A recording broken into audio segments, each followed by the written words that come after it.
All right.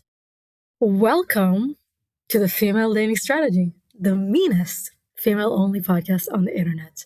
I'm your host, Patricia, joined by my lovely co-host, Rose. Here we are, Patricia. Happy February. Do you have any special plans for this February? My intention for this February is to breathe into my lungs. For real. For real, right? Just keep pushing, right? Keep pushing that air in. Not pushing, the opposite of pushing. Yeah, I haven't been breathing that well my whole life, so I'm practicing breathing. It's really awesome. For real though, but how did you come to realize you hadn't been breathing very well? That's a very interesting statement. Well, my physiotherapist told me, and also doctors told me, yoga teachers told me, and I also realized it on my own body, especially when I'm stressed. Do you tend to be a nose breather or a mouth breather? Nose. Funny. Mm-hmm. No, because I was just reading about this because I finally got a CPAP machine this last year, Okay. and I've been working to adapt to it. So far I can only handle about 4 hours per night before I end up tearing it off my face. But 4 hours is better than no hours. And so I was reading about how, oftentimes it's for people who have trouble and they only breathe through their mouth. Like it's just something if you're a kid and you breathe through your mouth too much, you actually don't have the craniofacial development that you should to support nasal breathing. And so that's oftentimes why people have such a hard time adapting to it, because literally their facial features didn't develop in such a way as to support proper nasal breathing, which is how we're actually supposed to be breathing for most of the time. But again, this is all just random stuff I discovered when I started to read up on the CPAP. I mean, yeah, it's a really interesting subject. This kind of maybe segues us to our episode today. The pattern that I have with breathing is that I don't breathe fully into my lungs. I just breathe. Sometimes I only breathe to the top part of it because I developed this pattern as kind of like a defense mechanism because I had not the best home environment growing up. So I guess I just taught myself how to not breathe. Yeah, shallow breathing is what they usually call that. Like stressed, shallow breathing. Yeah, but it's a beautiful journey. That's interesting. I find that especially interesting because I came from a music background, and that includes a lot of choral music and music for theater. And so breathing through the diaphragm or breathing with the diaphragm is the number one thing they teach you in singing. And so that was always something where if I wasn't paying attention, I would just be doing shallow breathing. But then if I'd be if I do a deep sigh, I'd be oh, that hit deep, but I didn't even realize that I wasn't breathing deep until I got the big sigh in. But in any case, it is interesting to see how we defend and create mechanisms for self-protection. And actually this does segue nicely into what we're going to discuss today, or what Patricia invited me to discuss, which is something I'm very happy to discuss. And this was something we had talked about in sort of our getting to know each other phase when we were figuring out, are we going to keep the podcast going? What would our relationship look like as new co-hosts? And I was explaining to her, one of the reasons why I'm finally ready to get back into dating is because I'll be coming up on 3 months of sobriety from everything this March, April. And so congratulations! Thank you so much. I'm a queen. No, but it really was a very big deal. And if you don't mind, I'm happy to just get into it and we can have a general conversation. Does that sound like a good plan, Patricia? I love that. Yes. Okay, great. So, and not that I think this podcast needs to be about me, but I think the reason why Patricia encouraged me to share this story was because we both imagine there are a lot of women in the similar position where, in the dating world, especially, it's so popular to say, hey, why don't we grab a quick drink for a first or second date? Let's meet up for a cocktail. Or, you're going to meet up at a pub for your first snack or your first date. The early dates, especially, drinking tends to be involved, which actually, if you go back to our FDS handbook, that is something that they that's an explicit rule where they're you need to keep your head about you. Do not be consuming alcohol, especially in these first dates. But that's something we can get back to later. In any case, when I was telling her, yeah, I'm finally feeling like I'm ready to get back into dating. I'm gonna dip my toe into the world of dating apps. I'm gonna be going to real life meetups here in the city just randomly to see, who I can meet and who I can involve myself with as far as communities in my neighborhoods. And the reason I'm actually feeling up for dating now is because every time I dated before, I was dating from a real disadvantaged position because I was dating from a position of addiction. And addiction has been sort of the name of the game for me since a very young age. I was the youngest of four children, and I was invited to party with them starting when I was 14, 15. And that's when I started to drink. And when I say I would drink, it wasn't like, oh, I'm having a wine cooler or, I'm having like one or two beers. We're talking like I was drinking vodka or rum or whiskey and drinking a lot of it. In fact, one of the things that really struck me when I first started my path to sobriety was I heard somebody say about their drinking. They said, one drink was too many and 1,000 was never enough. And that's Wow. really how alcohol hit me. It was like once I had one, there was never going to be an end until I was either passed out, blacked out, vomiting for the entire next day. Wow. Um, and nothing would stop me. But then I got to college, that's when I was introduced to weed. Then weed became like bestie hand in hand with alcohol. Of course, there were lots of drugs on campus. So basically, if you offered me anything, I would accept it. If it was ketamine, if it was cocaine, if it was, psilocybic mushrooms, I was always going to say yes. The one exception was that I would refuse to shoot anything up. Needles were a step too far, and I was just too scared about getting seriously addicted. So never got into like heroin or meth or anything, thank goodness. But honestly, I give thanks that I didn't get into those. But in many ways, alcohol is like the silent killer. And as I left college and moved into my 20s, and then I moved to South America because I just had to get away from my family of origin. And I knew if I stayed in this continent, it was never going to happen. I was too unable to resist the toxic dysfunction and the dynamics. I was too entrained. So I literally made myself move to another continent to escape. I said it was because I wanted to go on a grand adventure, but it was the most miserable adventure ever because I was so lost and so lonely. And so, of course, how do you make friends? You go out clubbing, you go out dancing, you go to the pre-parties and the after parties, and there's always just so much alcohol. And especially in that time, it was super cheap. Like wine in Chile is like, pennies to the dollar, and it's good wine, right? And so I just continued through all of my 20s and 30s to just consume copious amounts of everything, but especially alcohol and weed.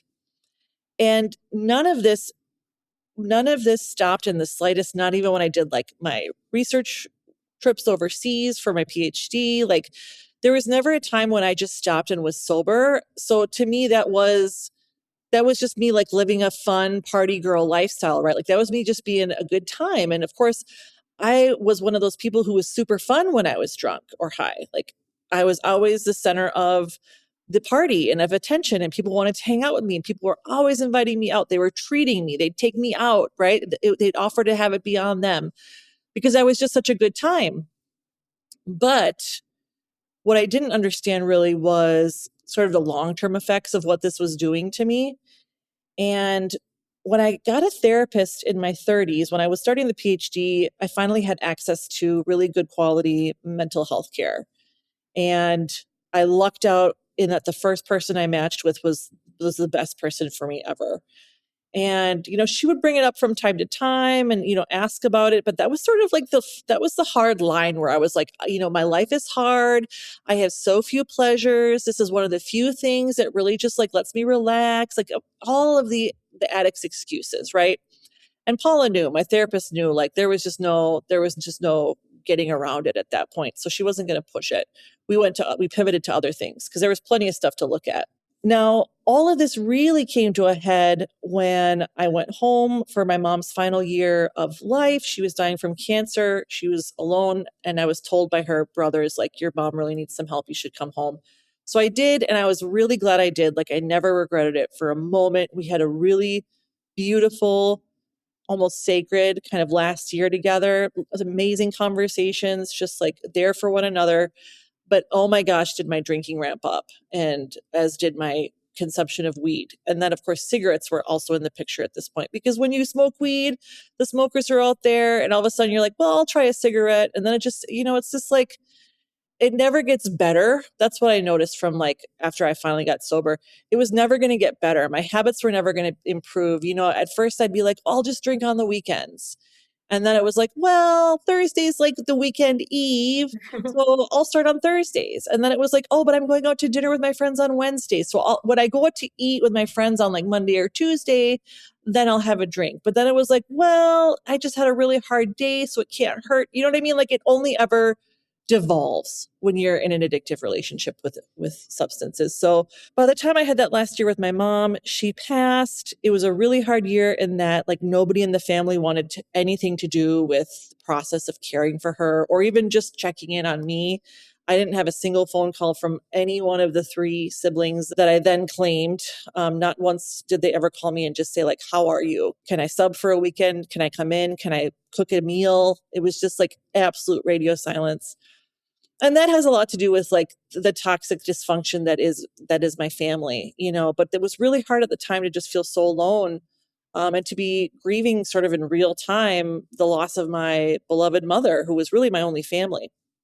So when she died, I came back, I moved back to my PhD program in the city here, and then COVID hit 2 months later. So I was already in a bad spot. Then COVID hit, and I mean, when I tell you that I was ferociously grieving, it was really raw. It was very painful. There were many, many nights or days where I would just, sob for an hour here or there, just absolutely devastated. Of And of course, it's course, really hard. it was so hard. And so the only things that gave me like surcease were either napping, which I did plenty of napping and sleeping, or alcohol and weed and cigarettes. And I just sat there, and it was like, that's all I did for the next, I think, year and a half, almost 2 years. And then I had a birthday coming up. I was going to be turning 42. And my girlfriends, who are all big partiers, who all like to do the same things, they were planning for my birthday weekend, a birthday getaway, and they bought all my favorite things. They bought shrooms. They brought the finest of weed. They bought champagne magnums by the dozen, because everybody knows I love champagne. And we get to our getaway, our weekend for my birthday, and I end up being deathly sick. Like, couldn't get up from the couch, couldn't talk. It was bad. But I wanted them to have a good time. So I just like was like, hey, just let me hang around you guys while I'm dead on the couch. And you guys just like celebrate my birthday for me. And then I went home and I kept waiting to get better, and I didn't get better. And I kept waiting. And I'm somebody who has always possessed like rude good health. I'm just like ridiculously hale and hearty, just like, Don't say that. Don't I say it. know. My ears are burning.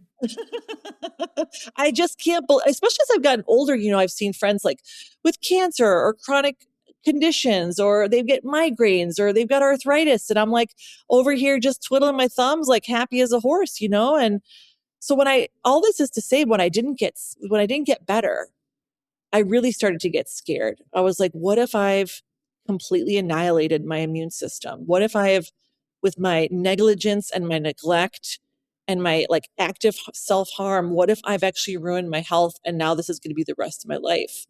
Oh no. How long are Yeah, we talking about? Like it was weeks? almost a month. It was almost a month. I've never That's been a sick. long time. It really was. And Even a I had flu, like a bad flu, is like 3 weeks with the aftermath. Yes, exactly. Later on, my therapist was like, I think you had one of those RSV infections. She's like, I had one too, and it took me almost like 6 weeks to get back to normal, which was what it was for me. Now, because I had such a terrible cough, I'd stopped smoking. Okay. But I still would have what I called a hot toddy, which was, hot water, lemon, honey, and then a shit ton of like whiskey. So I was still drinking. I Okay. know, it was delicious. It's like one of my favorites in the wintertime. So that's what I was drinking, like, justifying, like, oh, I'm being sober, but this is just medicinal. Again, like when you're in active addiction, you always have a justification, you always have a rationale. Of course. And one of my nephews, who's really a beloved one of mine, he's probably the family I'm still closest with. He's 20 years younger than I am. And he came to visit at the end of that March. And he had started his sober journey like a year prior. He really struggled with addiction in his teens. We had a lot of challenges when he was growing up, and addiction was one of them. Because again, it's a family thing. It's like it runs in the family. It's genetic, and it's also, environmental, and all those things that come together where he also struggled. Well, he had started to get sober, and when he came down, I was like, see, look at how I'm not smoking. Look at how good I'm being. And he's like, I'm really happy to see that. But I really wish you'd consider letting go of drinking. And he was the first person to ever say that to me, actually, and the only person. Also, the And wording there is beautiful because it's caring. It's a very well defined request. Like he's not whittle waddling about it, but Mhm. it's also not imposing, right? Yeah. I And really wish that you it would consider. was so mature. I was like, holy shit, this kid who's 20 years younger than me is like already having conversations that I could never.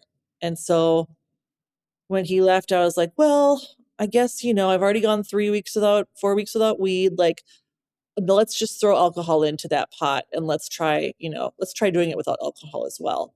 And that was the start. That was the start of sobriety. And it wasn't that I was necessarily committed. It wasn't like I was like swearing off it forever. I always was like, I hope I can come back and like be the kind of person who can just like drink at weddings and, have a celebratory cocktail at like a New Year's Eve party. But as I got further and further into sobriety and actually started to like actively research about it, learn about it, seek out some support groups. Like I tried Alcoholics Anonymous. It was so focused on God. I just couldn't get behind it. I tried a few other ones. And then I found a really awesome one in my city. It's all virtual. It's called Sober AF. And I love that. I did too. I was like, what a great name. And it was started by, a secular, non-religious nurse. And it's people from all walks of life and all sorts of different stories. But I started to join that and have been consistent with like attending that on a weekly basis. And I also looked up a lot of things on YouTube and like looked up articles. There was actually one really good YouTube show. He's a Stanford, what's his name? Dan something, I want to say. He's a neuroscientist, and he had a really good episode on what alcohol does to your body.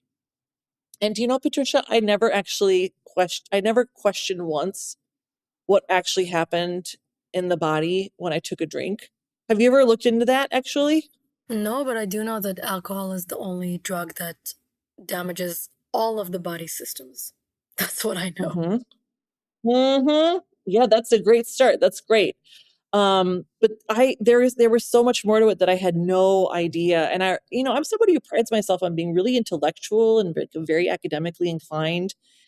And I was like, oh my God, this is how blind I was. This was how much addiction had just like shut down all curiosity. I never once questioned what was happening in my brain and my body when I was ingesting what's essentially poison. And what's funny is when I went to my therapist, I was like, guess what, Paula? I'm sober now. She was like, oh, have you begun your journey to sobriety? I was like, no, no, no, I'm sober now. So that's that. And she was like, no, that's the beginning of it. She's like, I wouldn't even call you sober yet. I would say that you are on your way to becoming sober, but there's much more to healing that addiction than just abstaining from the substance. She's so wise. She And sounds really wise. I know. Like, every time I tell a story, you're like, isn't she amazing? Yeah, she really is. Because I was like, no, once you're not on the substance, she's like, no, now is when you begin to heal. This is a whole different journey now.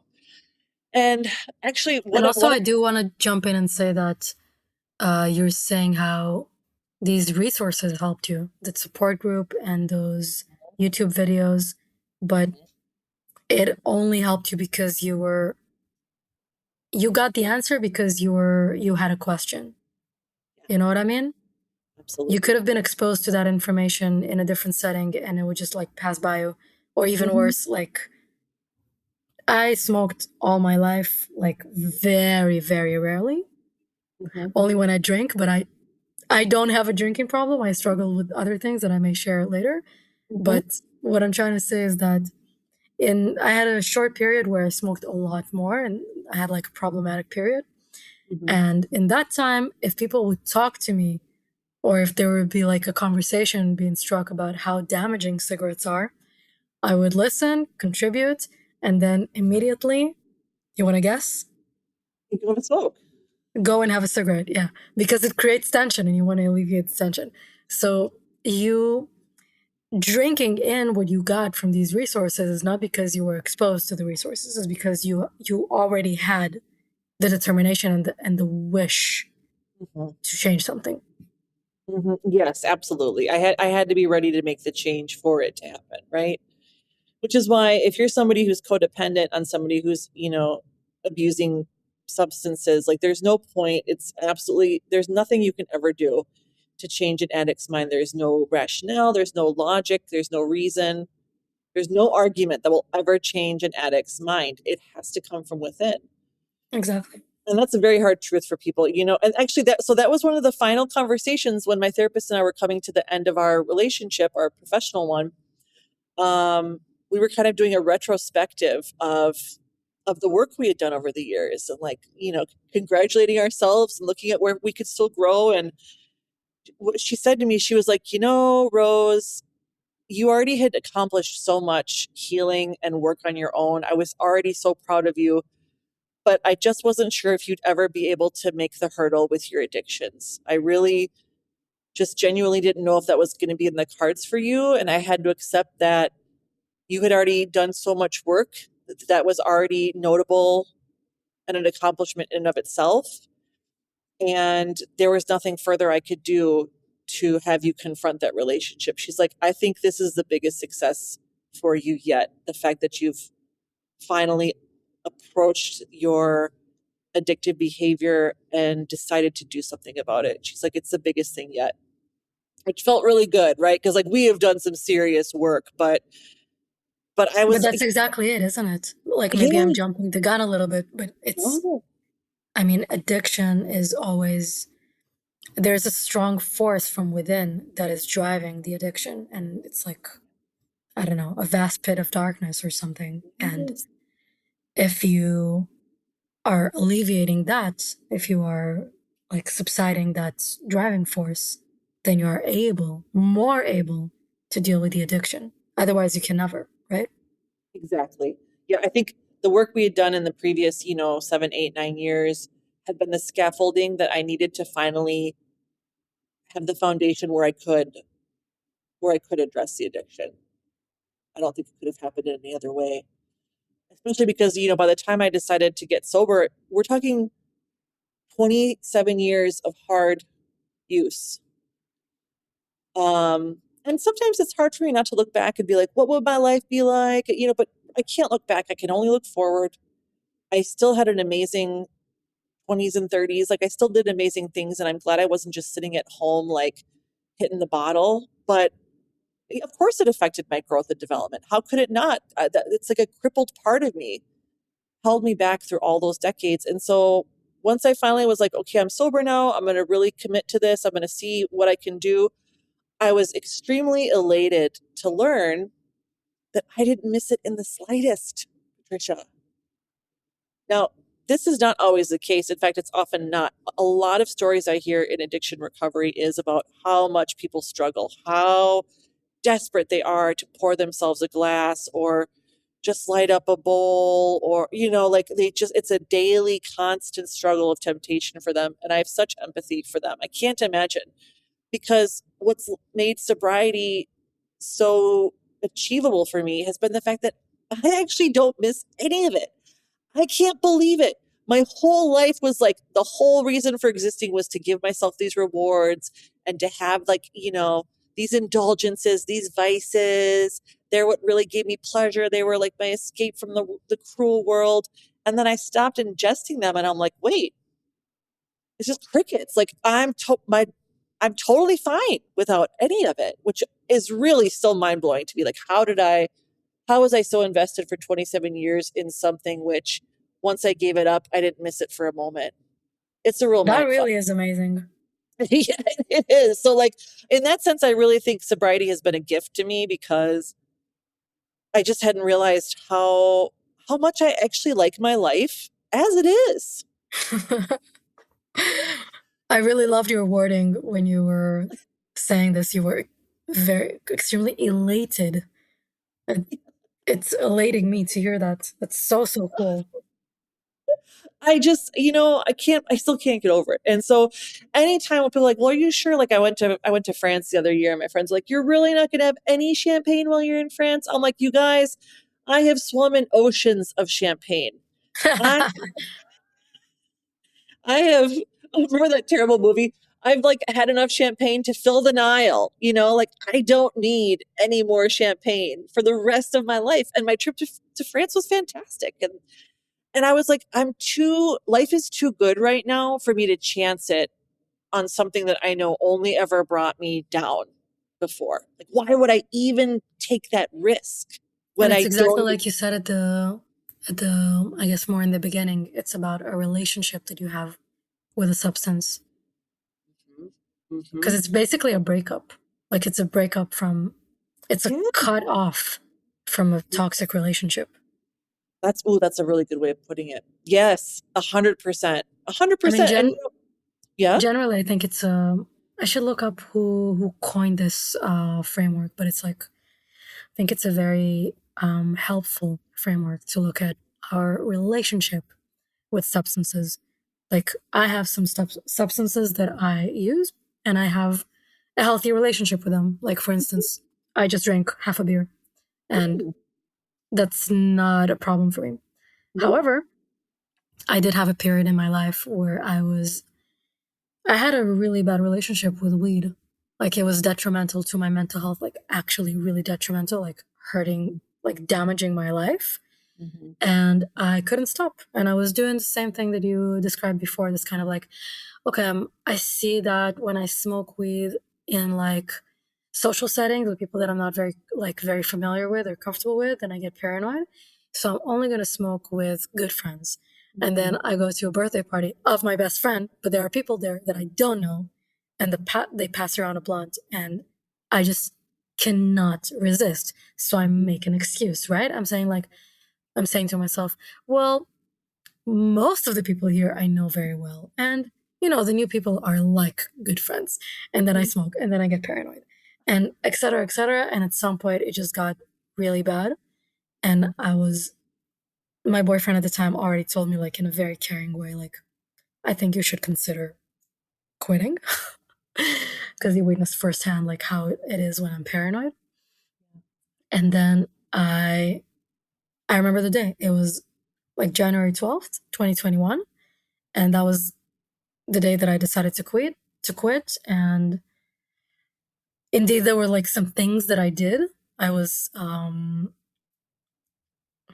I will share this because I think it's um, a cool thing that I got acquainted with. That I wrote a letter to myself that I told myself, what am I going to gain from not smoking weed anymore in present tense?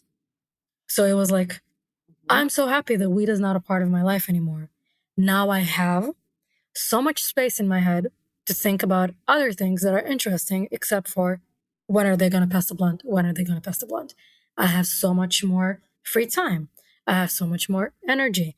I have respect for myself because I was able to do the thing that I needed to do for myself. I have my mental health back.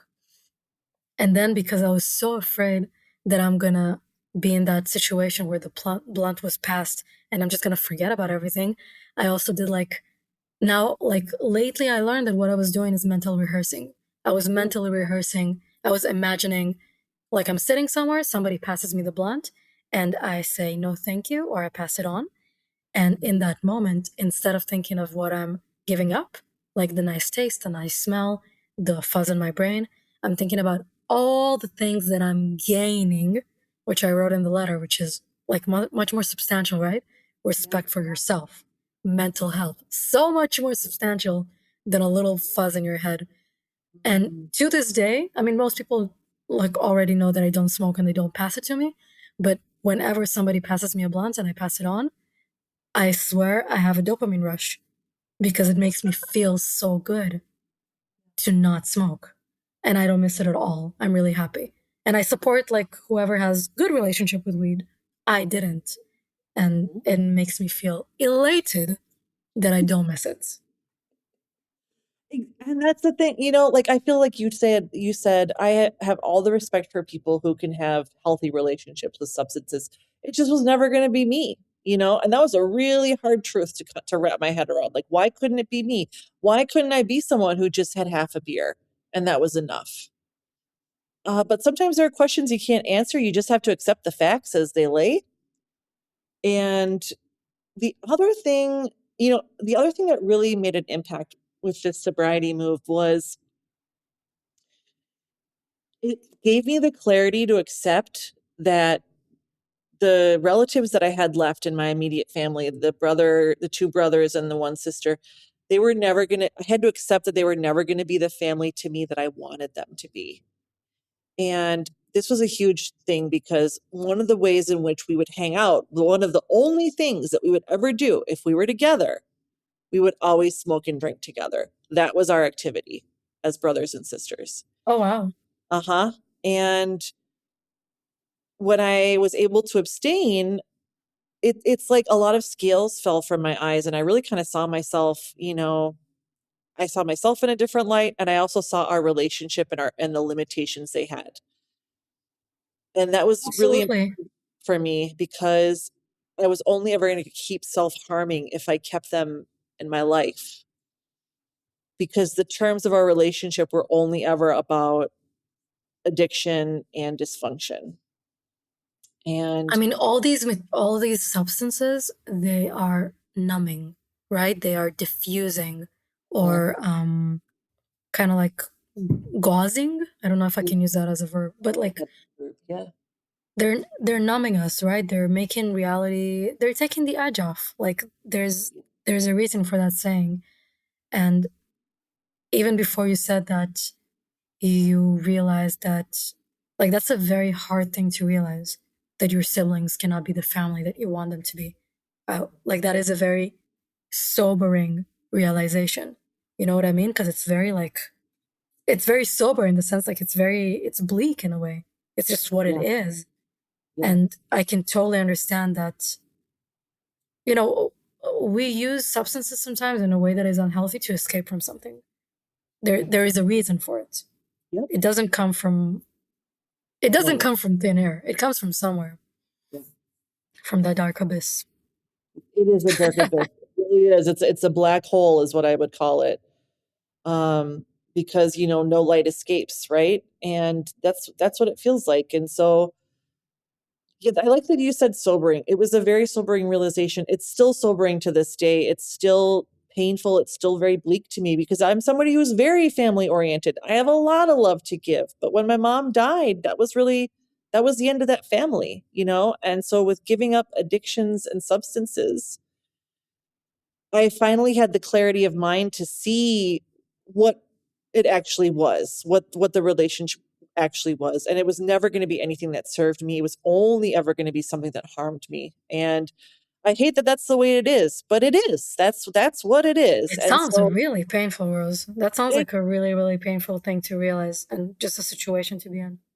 thank you. I appreciate the empathy. I do. I mean, I've cried a lot. I still cry over it. It's not like I will grieve the loss of who I thought were my brothers and my sister for the rest of my life. It's never going to be something I get over.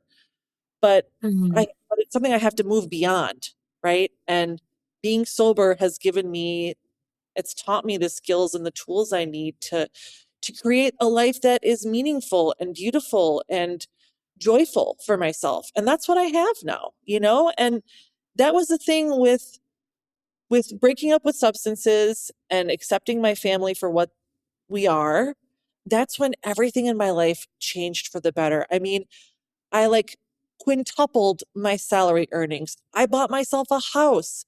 I now drive, and I know this is super superficial, but when I was a kid, I dreamed about this. I now drive a Mercedes Benz. Like, I am living the life I Nice. dreamed of as a kid. I'm buying myself a grand piano later this year for Christmas. Like, Yes. I'm living like a baller. And it's so amazing. Like, every day when I get into bed, I'm like just so happy. I'm like, oh, look at my wonderful bed. Like, I giggle sometimes when I get into bed because it's so comfortable and I'm so happy. Like, That's amazing. amazing, and I don't think I could have gotten here without these steps that I had to take. And so all of this story is to tell you it's why I wasn't able to date for a very long time. I did date a lot in my 30s, but I was dating from a place of sadness and scarcity and just like desperation. Those are all horror show stories. Like I'll share some down the road, but like just trust and believe that those were the worst of the worst. Those were the scrotes, that I was dating. And then when I got to take care of my mom, I was like, I just don't have time right now. I'm not in the space. And then I had that sort of like dark period following her death where it was just like full on addiction. I'm not dating anybody. But now that I'm almost 3 years into sobriety, I've never been healthier. I've never been more balanced and like rooted in healthiness, I guess. Just like like healthy adult behavior. I'm now embodying a healthy adult. And for the longest time, I never worried about becoming an adult because I figured I would either kill myself or OD before I made it to like 50. Wow. That was my plan. I was like, I'm not going to kill myself while my mom is alive, but after that, all bets are off. So I Oh my never God. planned for like a retirement. I never had any like hopes or dreams for my life because I just was trying to stay alive until my mom died. And then I was like, then anything can happen. I don't care. Damn. Well, that's a 180 from where I'm at now. Now I really care. Now I'm like building up my Roth IRA. I've got my investment portfolio. Like I'm doing all the things that you're supposed to do for when you want to care for yourself. And that's why I feel like now I'm ready to date because I am in such a completely different headspace. I mean, I could never have imagined I'd be so healthy and so whole as I am now. It feels miraculous. And this story might sound sad or it might sound, like, oh man, what a loser. Like I'm sure you could feel all sorts of feelings when you hear my story, but the reason I'm sharing it is because I think a lot of people actually might might hear their own journey in this story. A lot of people silently struggle with addictions. A lot of people struggle with self-abuse. A lot of people come from families that are extremely harmful. And these are stories that aren't fun to share. And often it's very easy to feel ashamed because you look around and you see people who have come from healthy families or they've got like a loving husband and you're like, wow, I'm just too much. That could never be me. I'm just too broken. And that is how I felt for many, many decades. And it's only been now in my 40s that with the work I did with my therapist in my 30s and self-study and things like that as well. Um, and now with sobriety, it's like I needed all of these ingredients to come into play for me to really become like the human being that I was always meant to be, but had Yeah. just lost along the way? Yeah, I know what you mean. And I think this is first of all, it's a very beautiful story. And I don't hear any loserness here. I do. It resonated with me that you said it feels miraculous for you. And, Yeah. going from how much of an addiction problem you had to how actually sober you are now. So That's fucking sober. amazing. It And that's is. It's so substantial. substantial. It's something I can point to that's a real tangible victory for me. Absolutely. And now my life is people are like, well, what do you, because for example, I don't have a TV. Although I lie, I bought a Roku at Christmas because my friends all give me their apps to watch, but I still don't watch anything. The point is, until this Roku, as of December, I never owned a TV in my life. And people are like, what do you even do with your life? I'm like, I have a computer. Like, I watch DVDs. I have a DVD collection. I practice piano. I'm calling my friends. I'm cooking. I'm You can taking do a a lot of bath. things without watching content. It's like I have so much life. Do you know what I mean? Exactly. I mean, I've created a life for myself, a rich and rewarding life with many hobbies and wonderful people who I consider, my chosen family. Um, and this is why I think dating is now going to be like a bonus, which is really what it should be. I really think we've been brought up to have dating be our primary objective so that we can make a man the center of our universe, right? Like that's patriarchy's ideology in a nutshell. But now I'm like, well, no, I would love to have a boyfriend or a significant other who like wants to go to the opera with me or wants to go, camping up in the Upper Peninsula of Michigan and Maybe we go out Fun. canoeing, like these are things I love to do. And I would love to do them with, with a mate of my heart. But he will be an addition. He will be like Cher said, let men be the dessert of your life. Don't have them be the main course. Your life is the main course. And a man can just be a delicious dessert. I hear And I you. think we all learn from Cher when it comes to attitudes towards men. Yeah, she has a very queen energy about it. Exactly. And it's not like she wasn't abused and exploited and didn't come from very similar troubled backgrounds, but she was just like, she believed in herself and she believed in her musical ability, and she created a fucking dynasty from that. We don't all have to be Cher, but I think the mentality of like, your life is its own legacy. The life you create and the person that you build and you become, that is a notable legacy. I mean, we live in dark times. Humanity, it can be really, really grim sometimes. And it's really, really easy to become disheartened. I'm somebody who's so sensitive, I'm like such a musician and an artist, and hearing about things can really just crush my spirit if I'm not careful.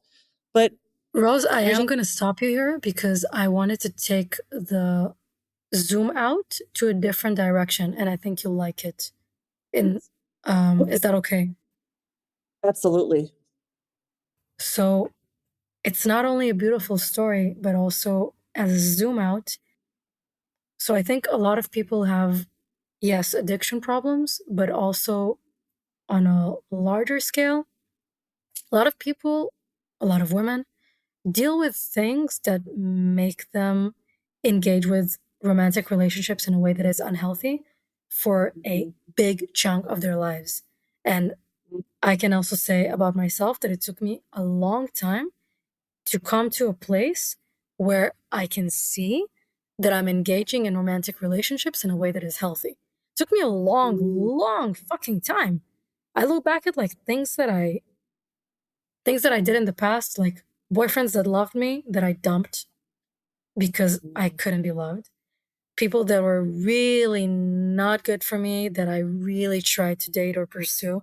Like just I wouldn't say a shit show, but pretty like your run of the mill pick me anxious attachment behavior.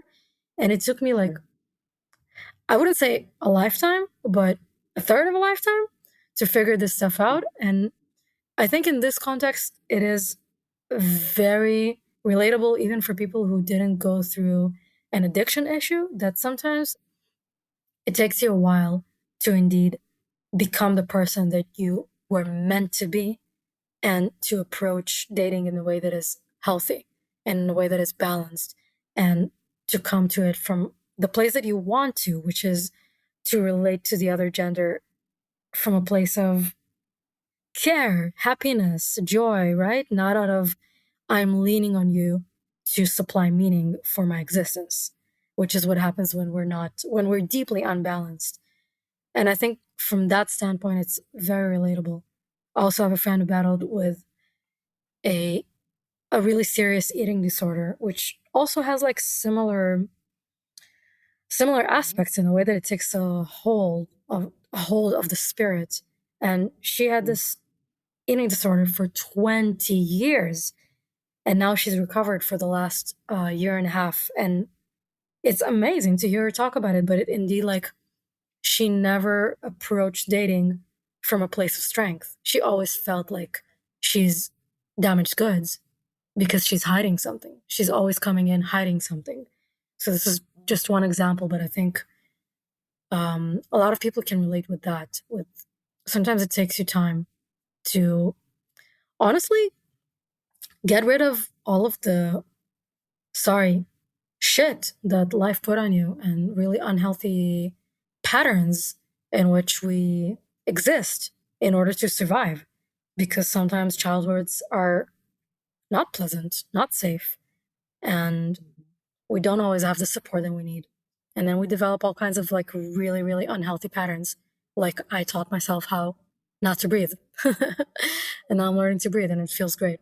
But sometimes it takes a while. In fact, I like that you pointed out sort of the broader strokes of this, because I actually consider how women are brought up under patriarchy the way we're brought up to think about romantic relationships in men is its own kind of addictive behavior. Yeah. Um, that's 100% like this drug of choice is love, and we will make any sacrifice, we will ride or die. Like, just think about all the language that comes around being like somebody's, soulmate. It always involves self abnegation and martyrdom and, abandonment of the self. Anything that's truly healthy is the opposite. You should be more rooted in the self than ever. But the way that they've set it up for us women is so that we sacrifice and so that we become sort of consumed by the relationship and the labor involved. And so I think when you talk about addiction, you might hear some parallels, and it's 100% because this is what we've been brought up to think is actual love Hmm. under patriarchy. Oh, I hear you. It also that really strikes a chord with me because indeed, um, there is a certain druggy vibe to it when you're Hmm. dating when you're involved with somebody that doesn't make you feel good. Hmm. Ultimately, if you have your smarts about you and you're balanced emotionally, you can say that that person doesn't make you feel good. But if you're not, you become addicted, right? Hmm. If they give you little bits of attention, if they give you some affection but not enough, you go crazy instead of Hmm. like recognizing, hey, this person doesn't make me feel very good. But that's not trivial. And I do resonate with what you said about like the kind of like inception of romantic love as the ultimate goal. But I think there's like a deeper level there that it, in a way, hijacks something that is deep rooted and natural and beautiful, which is our desire to love and care and to be loved and to be cared for. However, I think maybe if our society was structured in a way that is more natural, we could get that need met by not only one romantic partner, and you and I and other people who cultivate friendships and a community are indeed able to get that need met not only through a romantic partner, but it's also something about how our society is set up in a way that is very individualistic, that like basically your only community is your romantic partner for a lot of people, and that's like really weird in and of itself. It's so anti-nature, it's so antisocial, which is the opposite of like human nature, which is how you can tell it's an artificial construct, right? Like, community and sharing has always been like the bedrock of success across any species. And we're the only ones where it's like, oh no, it's just one man and one woman in their own house alone. And that's supposed to be like, what? Are you kidding me? It's so anti-natural. And it's so disadvantageous to the woman, and it's so advantageous to the man. And so we really have Mm. to think about these dynamics and sort of the history of how these structures were put into place, because you're basically looking at a master slave dynamic. And that's why oftentimes it doesn't feel good, but it feels necessary, because we are forced into positions where if we want to have stability or financial security, we have to rely on somebody external to us. But that's when relationships are most dangerous, because you're coming from a position of vulnerability. And that's where abusers thrive, right? In any case, that's probably good for another conversation. But this is a little bit of my life story. Patricia, I thank you for wanting me to share it. It does mean a lot to be invited to do it, so because I just don't talk about it very much. I just try to live it. But it is nice to Thank you so reflect much on for it. sharing. I think that's such an important story, and I really appreciate you coming forth so openly. And it really does relate intimately to the journey of leveling up. Just to put like a Yeah, nice buzzword on it, but that's what it is, but like in a super deep way. yeah, yeah. And FDS again was a huge part of that journey, right? Like, it was Tell at me. that time that I discovered FDS, was after I got back from my mom's death and moved back to the city, and then COVID happened, and I was so alone that I discovered Reddit, because I'd never read Reddit before. And then that's how I discovered FDS. And it was like the pieces just kept coming. Like, it was like the puzzle pieces started to come together with FDS. The groundwork had been laid with therapy and with my own work over the years, but like it all really coalesced around FDS. And it's why I'm such a ardent advocate for the handbook and for this community, because I think it can be this for so many more women. We just need one another. That's what we need more than ever. We need one another right now to be building together a better world. And we can do it. And we must do it. Hell yes. Right? Here, here. Here, here. Here, here. Jolly good. But I think that's it for today, Patricia. I think that's all I got. Nice. I just wanted to share with the listeners that I broke it off with the guy that I was seeing because I didn't feel loved with him. It didn't make me feel good. It was exactly this. It didn't do it on purpose, but it was exactly recreating this kind of anxious, ambivalent, that's me, and him. He's not avoidant. I think like he's secure, but the way that he's just very, he just gave me very little. And it took me a while to stop using it as an opportunity to work on my anxious, ambivalent patterns, which I did. And I actually learned a lot. So that's nice. But yeah, I wanted to share that. I feel like settled. I feel good about being true to myself and telling myself I want to feel good and I don't want to apologize for it. So yeah. Oh, yes. Oh my gosh. I think it's really interesting you point out like he wasn't doing, and I actually just watched a YouTube video the other day. It was like breaking up with the good enough man, breaking up with a good man. It was like, oh, all these women who are like, I don't know, like he doesn't beat me. You know, he shows up when he says he's going to show up. Like, can I really break up with him when he's done nothing wrong? Yeah, you can. Break up with anybody any damn time you please for any reason that you please, for it can no also reason. bring you like a detailed list of little things that were like not good enough, but it's not about that. It's not about that. It's an overall feeling, and it was a realization that he doesn't make me happy, and it's no one's fault. But it's also not your responsibility to stick around. No, and it's not my responsibility to keep performing the mental labor of adjusting my expectations and managing my emotions. It's not what I came to this world to do. That's so satisfying to hear you say it and to see that you've done it. You said it and you've done it. I think these are the two interlocking things that really have to meet for you to see differences in your lives. It's one thing to say it, but it's another entirely to actually take the steps to do it. I salute you. Yeah, and after you do the thing that you believe in, you strengthen your ability to be there for yourself for the next time. You become you become closer to the person that you want to be each time you do that. Which is ultimately it's honoring yourself. Yep. Feels good. That's what we want for all of you queens. We want you to honor yourselves and leave behind those scrotes who can't honor you as you need. But that's the thing. It's not always a scrote, you know? It also goes back to what I was saying in the last episode. Sometimes, like, we don't live in a world where, I don't know, you could imagine like a Sims world where you meet a man or like every person walks around with a little like blinking sign over their head saying low value, high value, negative value. It doesn't work like that. People's value is, first of all, relative to you, dependent on the time in life. And also, importantly, shows up over time. And you gotta be settled and connected enough to yourself to realize what value a person brings to your life. That's really where it's all about. That's what it's all about. Thank you for reminding us, Patricia, and rephrasing it so beautifully. With that, I'm going to sign off. I'm going to thank you for another fantastic conversation. And thank you. I want to thank our queens for sticking with us. And I'm looking forward to hearing more from you. Yay. And with that, we sign off. Do we say scrotes?